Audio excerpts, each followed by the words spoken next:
Здравствуйте, друзья! Сегодня хочу вам показать и рассказать, как я на бензопиле Урал переделывал сцепление. То есть поставил туда сцепление от бензопилы Дружба. Если взять по внешнему виду,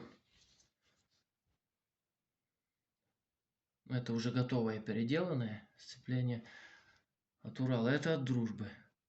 То есть разницу видно по высоте. Вот.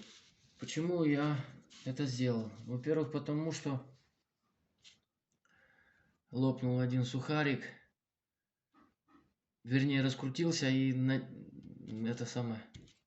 мог бы наделать беды. Ну, вовремя я заметил и решил, что нужно что-то делать с этим всем. Вот. А поскольку у Урала есть слабые места в барабане сцепления, это именно вот эти продольные отверстия, в которых и держатся сухари.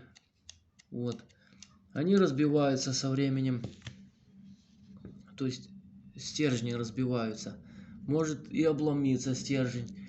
Часто расшплинтовываются, в этих отверстиях вылетают шплинты, раскручиваются гайки. Вот. Что в данном случае у меня и было. Вот. Может лопнуть пружинка, которая здесь стоит для жесткости.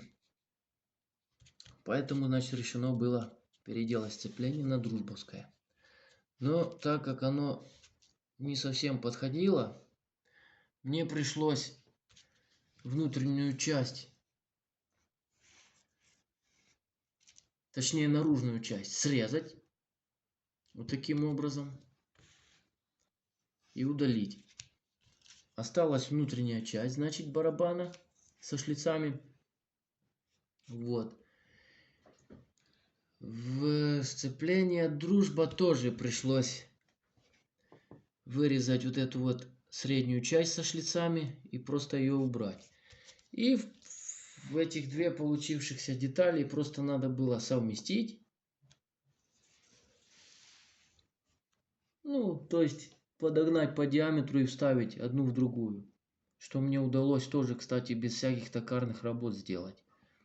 Ну и обварить. Обварил, конечно, и не очень аккуратно, но надежно будет. Вот, во всяком случае, точно здесь ничего не буду переживать, что какой-то сухарь раскрутится там и наделает мне проблем. Вот как-то так. Ставьте лайки, подписывайтесь на мой канал и будьте здоровы.